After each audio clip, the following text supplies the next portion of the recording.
When Benjamin Franklin exited the Constitutional Convention, he was asked by a woman, "Sir, what have you given us?"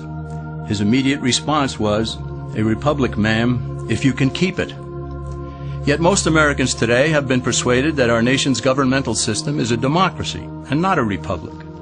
The difference between these two is essential in understanding Americanism and the American system. Before we discuss political systems, however, it's helpful to address the confusion that has been spread about the political spectrum. Many have been led to believe that the political spectrum places groups such as communists on the far left, fascists or dictators on the far right, and political moderates or centrists in the middle. However, a more accurate political spectrum will show government having zero power on the far right to having 100% power on the far left. At the extreme right, there is no government. The extreme left features total government under such labels as communism, socialism, Nazism, fascism, princes, potentates, dictators, kings, any form of total government. Those who claim that Nazis and fascists are right-wing never define their terms. This amounts to spreading confusion. Toward the middle of the political spectrum can be found the type of government limited to its proper role of protecting the rights of the people. That's where the Constitution of the United States is. Those who advocate such a form of government are really constitutional moderates. So let's analyze the basic forms of government. They are monarchy or dictatorship ruled by one, oligarchy ruled by a few, democracy ruled by a majority, republic ruled by law, and anarchy, which is ruled by no one. In discussing these five, we'll see that they can be narrowed down to even fewer. Looking first at monarchy or dictatorship, this form of government doesn't really exist in the practical sense. It's always a group that puts one of its members up front. A king has his council of nobles or earls, and every dictator has his bureaucrats or commissars, the men behind the scenes. This isn't ruled by one, even though one person may be the visible leader. It's ruled by a group. So let's eliminate monarchy, dictatorship, because it never truly exists. Oligarchy, which is ruled by a group, is the most common form of government in all history. And it is the most common form of government today. Most of the nations of the world are ruled by a powerful few, and therefore oligarchy remains. At the other end, we find anarchy, which means without government. Some people have looked over history and found that many of its worst crimes were committed by governments, so they decided that having no government might be a good idea. But this is a mistake, because as the ancient Greeks stated, without law there can be no freedom. Our founding fathers agreed and held that some amount of government is a necessary force in any civilized, orderly society. In a state of anarchy, however, everyone has to guard life, liberty, and property, and the lives of family members. Everyone must be armed, and movement is severely restricted because one's property has to be protected at all times. Civilized people have always hired someone to do the guarding, a sheriff, a police force, or some branch of government. Once law enforcement was in place, the people were freer. They could leave their property, work in the fields, and so on. In short, the proper amount of government makes everyone freer. There are some who advocate anarchy, however, not because they want no government, but because they don't like what they have. They use anarchy as a tool for revolutionary change. The condition of anarchy is very much like a vacuum where something rushes in to fill it. These calculating anarchists work to break down the existing government with rioting, killing, looting, and terrorism.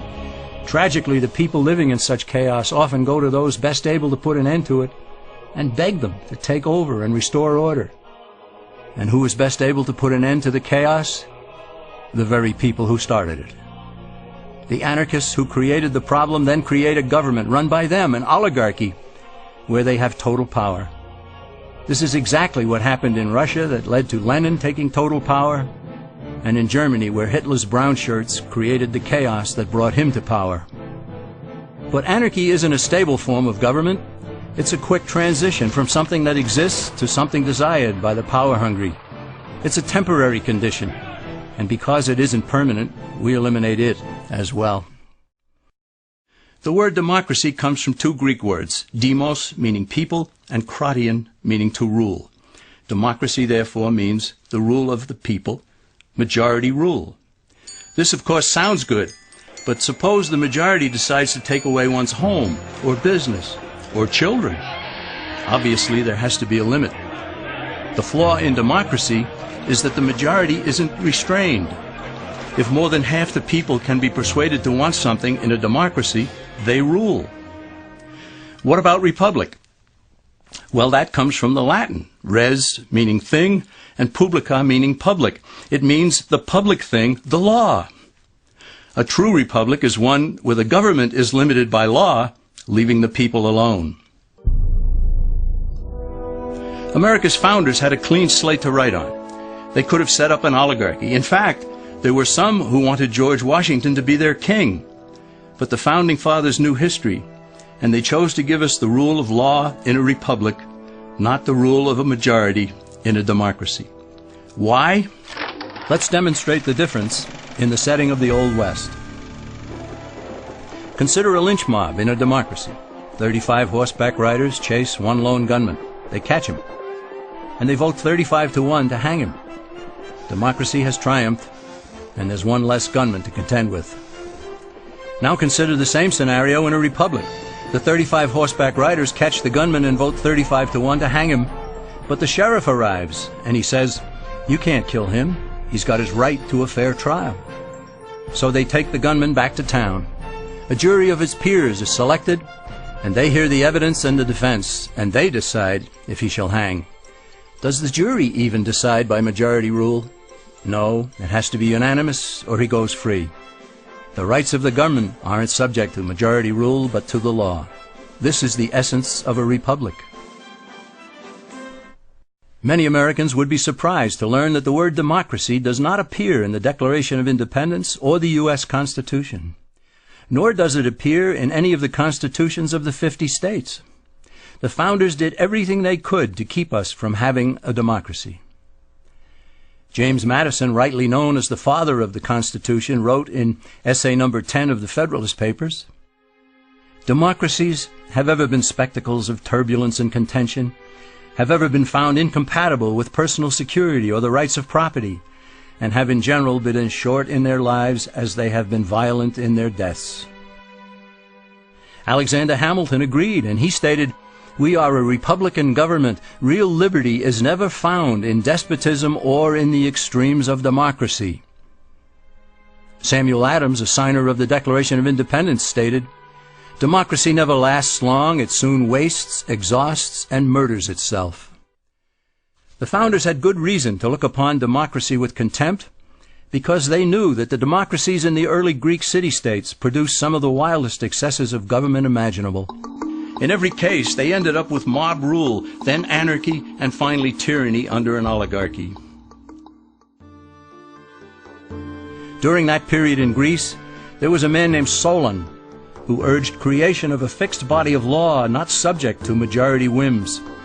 But where the Greeks never adopted Solon's wise counsel, the Romans did. Based on what they knew of Solon's laws, they created the 12 tables of the Roman law, and in effect built a republic that limited government power and left the people alone. Since government was limited, the people were free to produce, with the understanding that they could keep the fruits of their labor. In time, Rome became wealthy and the envy of the world. In the midst of plenty, however, the Roman people forgot what freedom entailed. They forgot that the essence of freedom is the proper limitation of government. When government power grows, people freedom recedes. Once the Romans dropped their guard, power-seeking politicians began to exceed the powers granted them in the Roman Constitution. Some learned that they could elect politicians who would use government power to take property from some and give it to others. Agriculture subsidies were introduced, followed by housing and welfare programs. Inevitably, taxes rose and controls over the private sector were imposed. Soon, a number of Rome's producers could no longer make ends meet, and they went on the dole. Productivity declined, shortages developed, and mobs began roaming the streets, demanding bread and circuses from the government. Many were induced to trade freedom for security. Eventually, the whole system came crashing down. They went from a republic to a democracy, and ended up with an oligarchy under a progression of the Caesars.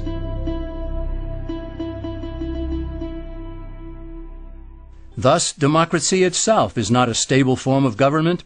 Instead, it is the gradual transition from limited government to the unlimited rule of an oligarchy.